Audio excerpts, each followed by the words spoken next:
Hello, this is Alex, welcome to Boomstick Gaming and my ultimate new player guide for starting Monster Hunter World in the hopes to help you become an adept hunter by the time you hit the master rank content in Iceborne.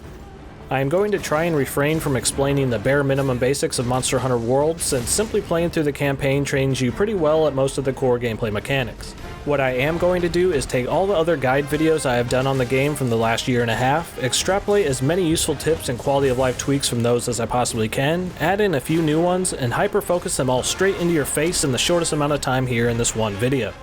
I am breaking this down into sections with item management and loadouts, which is more exciting than it sounds, followed by quests, money and cooking, then weapon types, a personal favorite, then potions and upgrades, closing it all out with some overall monster hunting tips. But very first, let's kick this all off by talking about the new Defender gear that has been added into World.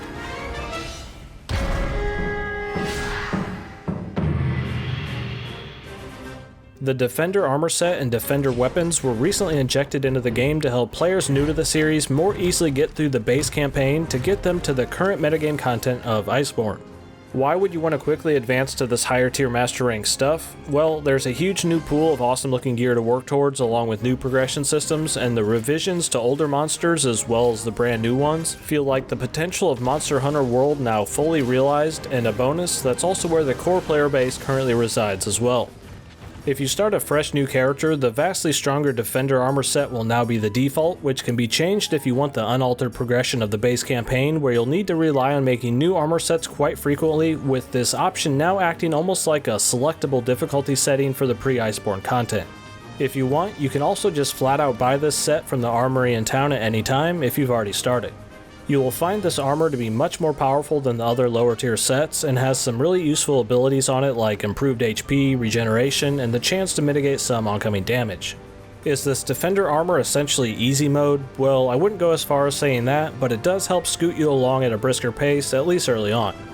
As far as weapons go, you can also craft Defender weapons at the smithy now, which only requires iron ore, which is very easy to find at most mining nodes. These are really strong starter weapons that inflict the blast element, which will periodically build up to one big powerful explosion, which is probably the most satisfying of damage types because, let's be honest, we all like seeing big damage numbers popping off. Defender gear will not really help too much in Iceborne, but it will greatly assist with getting you there in record speed if you choose to use it.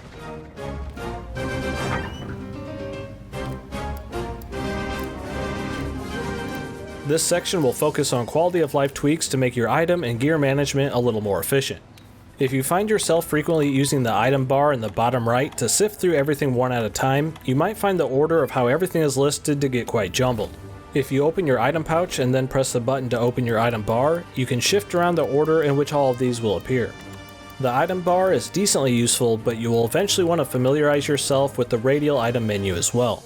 With this, you can easily pick from your own customizable menu layout, and some game mechanics even work better through this, like being able to sharpen your weapon without having to sheath it first. Also, if you're playing on a controller, you can change the item control setting to type 2 or 4, where this frees up your left thumb to be able to move around freely while also sifting through these menus without having to micromanage the D-pad. Sometimes I feel like humans really need to patch in a third hand sometime soon. Since we are already talking about the options menu, this is also a good time to go into your camera settings to change the view distance to far, which is a really easy way to get a slightly better view of the monster, especially up close since this increases your field of view. Now back at home base after you finish a quest or at a campsite during a hunt, you'll need to restock all the items you have used, and there is a really easy way to do this all at once by going into your item box, the manage item screen, and then manage loadouts. In here you can save your preferred item loadout as a preset, so every time you return to restock everything, simply click on your saved item loadout, and if you have the necessary stock and storage, it will completely refill your item build as well as deposit anything extra that you have in your inventory. This same loadout system is also vital for saving equipment in a similar way, and this makes for a really easy way to switch out your gear all at once. This is great if you like to bounce around to different weapons, want to easily access different elemental builds, or you could even go as far as making a specialized loadout for every monster in the game, so you never have to evaluate what you're going up against each and every time.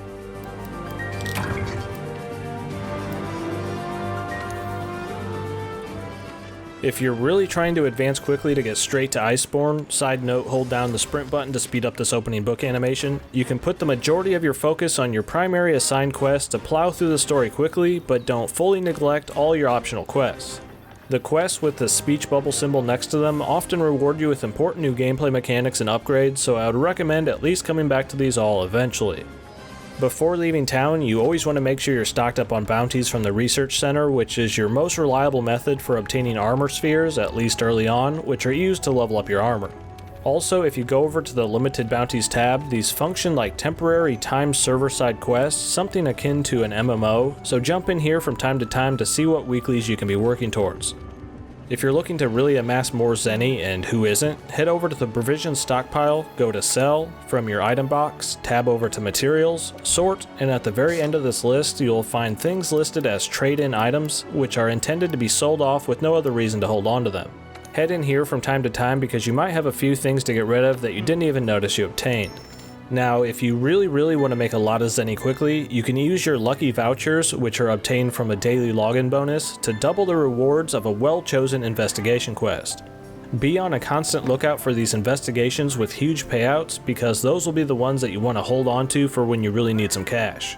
If you play in multiplayer, your Zenny reward will be divvied up between all hunters, so if you're trying to maximize your quest rewards when using these precious lucky vouchers, make sure to head in solo to reap the max rewards if you can manage it.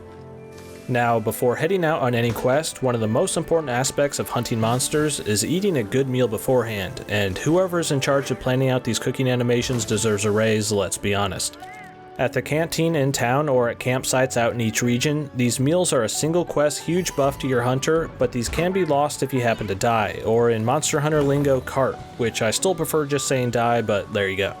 If you do manage to lose this buff out during a hunt, you can eat again after 10 minutes have passed at your makeshift canteen next to your tent. Looking at what you gain from these meals, at the top it lists the maximum health and stamina boost you will gain after you eat it, along with the ingredient effects like attack up S here on this dish, S meaning small, M meaning medium, and L being large. These can improve your offensive, defensive, and elemental stats quite a deal, and these combined with your health and stamina boosts are primarily what you want to be looking at.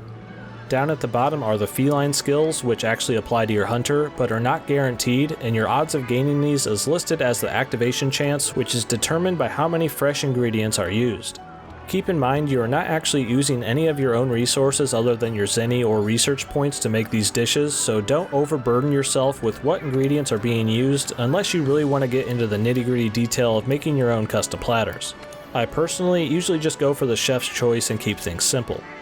Lastly, one little thing to make your life slightly easier, if you're trying to quickly get back to your private room to, say, check on your Tail Rider Safari, or you have the rushing feeling to change your hairdo, instead of tediously walking to your room, simply open up the map, the world map, and select your room from this list, which is also an easy way to head out on expeditions as well.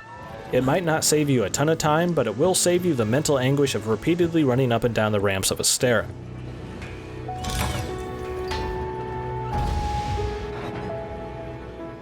There are a few things to consider when choosing a weapon to master in Monster Hunter, one of which is wanting to play melee or ranged. The close range melee weapons provide a passive armor boost against physical damage, while ranged weapons offer higher elemental resistance, different ammo types, and don't require weapon sharpening. With this variance in defensive values, if you do choose to play from a distance, you will often find yourself taking bigger hits from the majority of oncoming attacks, but of course you do have the advantage of staying at a somewhat safer distance.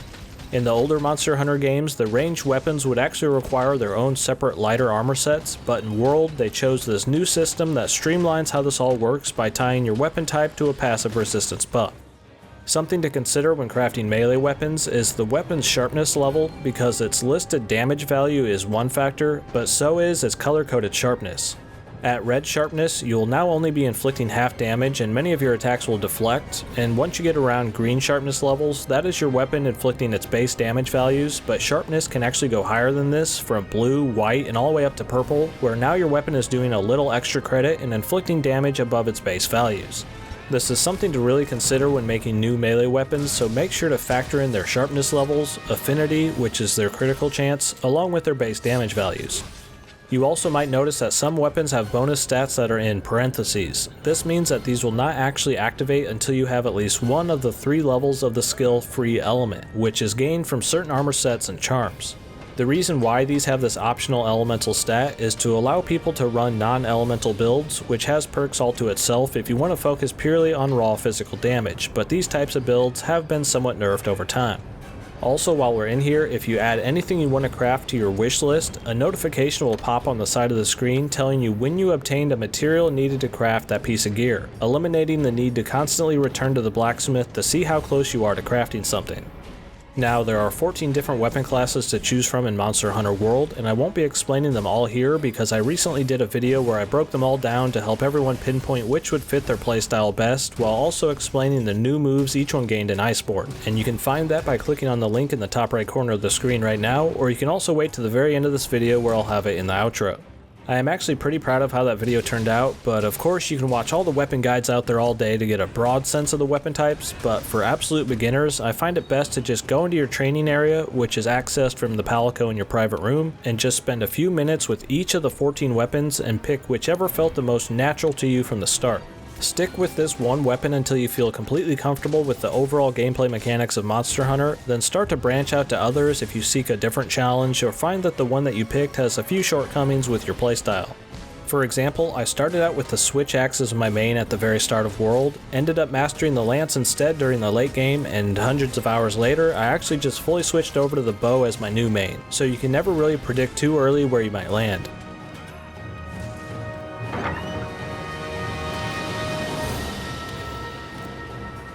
There are many useful items to take along with you, but I really recommend bringing along honey for a couple of sweet reasons. Haha.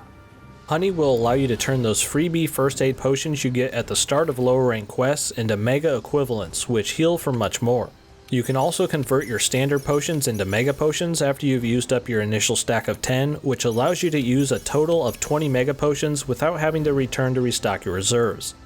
You can assign a crafting shortcut to your radial menu as well to easily convert these mid-fight if you need to.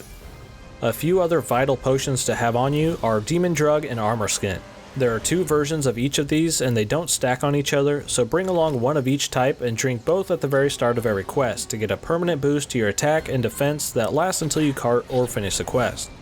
You will need a decent supply of honey, bitter bugs, mite seeds, and adamant seeds to keep making all of these, so you might want to consider having your botanical research center get started with farming as many of these as you possibly can early on.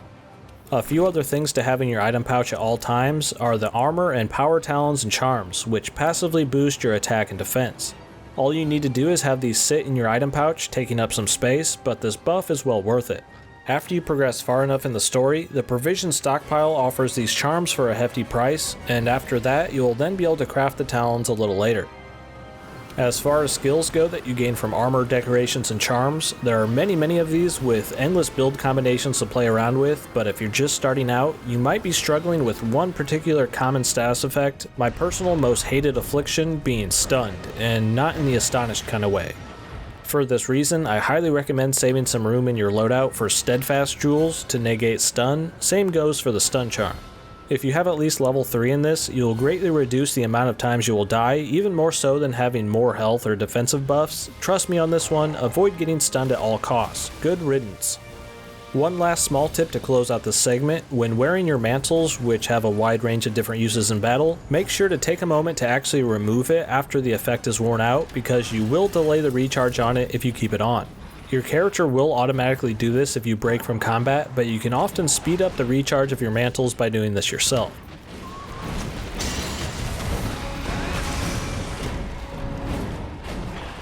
In your Hunter's Notes section, you can really easily see the tenderest spots on monsters if you feel like really getting to know them, but this also gives you valuable intel on what elements and status effects they are weak against. The higher the star value means they are the most susceptible to that type of damage, where a red X indicates that they resist it.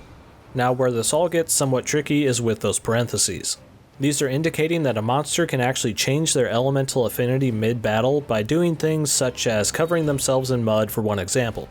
Do your research and plan ahead to make sure you're hitting those yellow damage numbers as much as possible, which indicates that you're efficiently damaging your target. Now, playing through the story, the game teaches you how to capture monsters using traps and trank bombs, which is immensely important, so make sure to pay attention during that lesson. You can wait until you see the monster limping to know when they are capturable, but sometimes in the heat of battle this will be harder to notice. If you have enough research data on a given monster by gathering their tracks, look to your minimap for a skull icon on your target, which is another easy way to tell when they're ready to be captured. Of course, you'll have to whittle down their health enough to get them to this state, and this is where your Clutch Claw really comes into play. You can grapple to a monster and unleash a wounding attack which will temporarily inflict a weak spot on their hide, where you will now deal increased damage to that spot, indicated by the spikes in the corner of your damage numbers. Doing this also usually drops powerful slinger ammo as well, which can be very potent when combined with certain weapon attacks. Another thing you can do when grappled onto a monster, if you have anything in your slinger, like stones or anything else you have loaded up into your arm device that's laying around, is to initiate the incredibly satisfying monster wall bounce. When grappled on, if you move to their head, you can hit the corresponding button to turn them in the direction of your choosing, which can only be done when they are not enraged, so look out for this yellow symbol on the minimap as opposed to the red one when they're enraged. Once you have them lined up with a wall in range, launch your entire slinger payload straight into their lovely face, which will send them rushing hopefully straight into that wall. This inflicts a decent amount of damage on its own, but also further opens them up for a beatdown.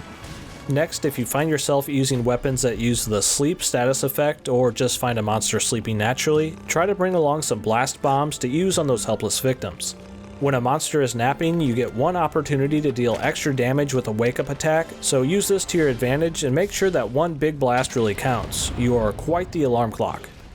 Lastly, although sometimes you want monsters to fight amongst themselves since they hurt each other during a turf war, sometimes you just want to focus on the main task at hand, which is where dung pods really come into play. If you have some of these on you, you can scare off monsters, forcing them to leave the area. This can be really useful when things start to get a little crowded. I hope that wasn't too much to take in all at once, but let me know if you're a brand new player just now coming into Monster Hunter and if you found any of this to be helpful. If you happen to be a series veteran and watched all this way for some odd reason, or just wanted to show your support for me, I appreciate that, and if you could, leave some of your own tips down in the comments section to make this as much as a primary resource for new hunters as we possibly can. It's always fun to try and grow this jolly community. If you happen to enjoy my style of informative gaming content, definitely hit that subscribe button for more, ring that little bell icon if you already have, and you can also find me on Twitter at BoomstickAlex. Lastly, a special mention to these top YouTube members and patrons who go a long way in helping to perpetuate the future of my channel. As always, this has been Alex from Boomstick Gaming, and happy hunting!